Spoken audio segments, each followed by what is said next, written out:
Баршаңызға қайырлы күн достар. Бүгін сіздерге өте дәмді, үлпілдек, мамық бауырсақтың жасалу жолын көрсететін боламын. Видео рецепті міндетті түрде соңына дейін қараңыздар. Келесі видео рецепті жоғалтып алмас үшін каналға тіркелуді ұмытпаңыздар.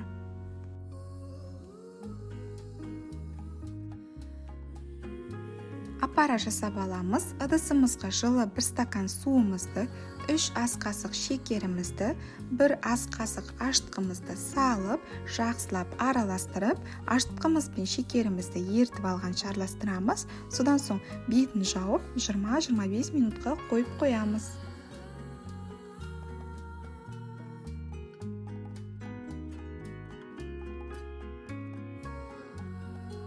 Қамыр жасайтын боламыз. Жылы суымызды, дайын болған ашытқымызды, 1 пиала шекерімізді, тұзымызды және 1 пиала майонезімізді саламыз.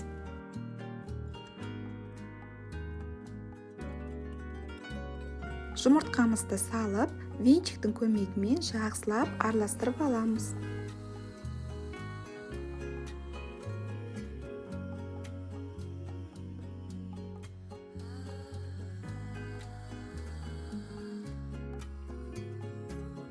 Ұнымызды бірден емес, аз-аздан 3 бөлікке бөле отырып саламыз.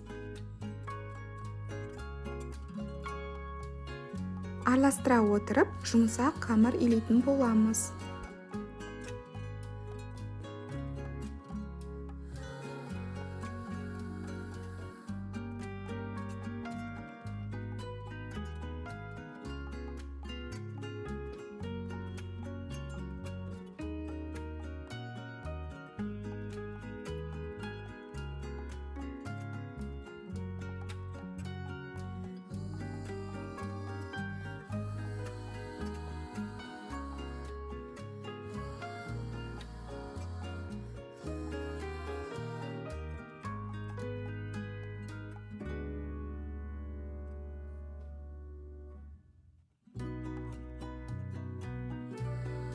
Қамырымыз осындай болып шығады.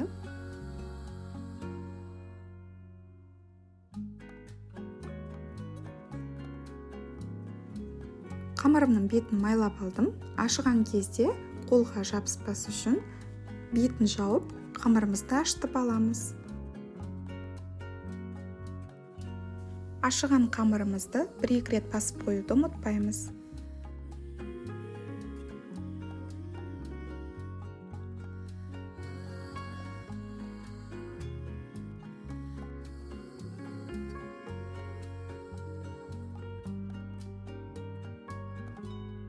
Дайын болған ашыған қамырымызды теңдей 3 бөлікке бөліп аламыз.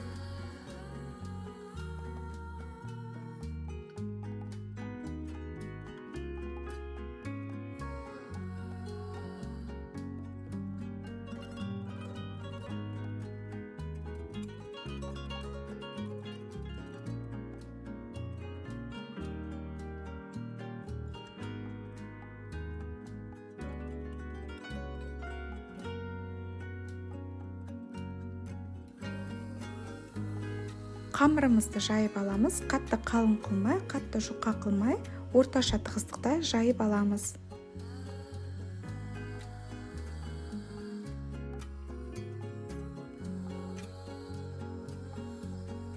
Өздеріңіз қалаған формада кессеңіздер болады. Мен стаканды пайдаландым.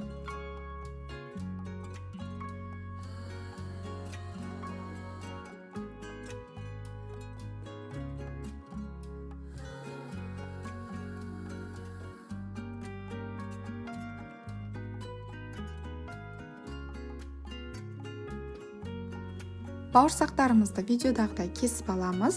Артық қамырларын алып тастап, біріктіріп, олардан да бауырсақ жасайтын боламыз.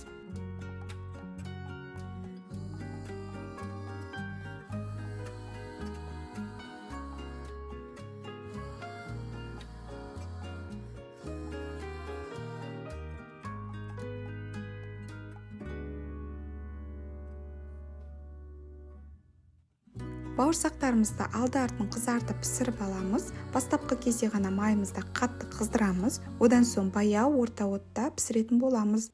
Қатты қызып тұрған отта пісіретін болсақ, бауырсақтарымыздың сырты тез қызарып, іші піспей қалуы мүмкін.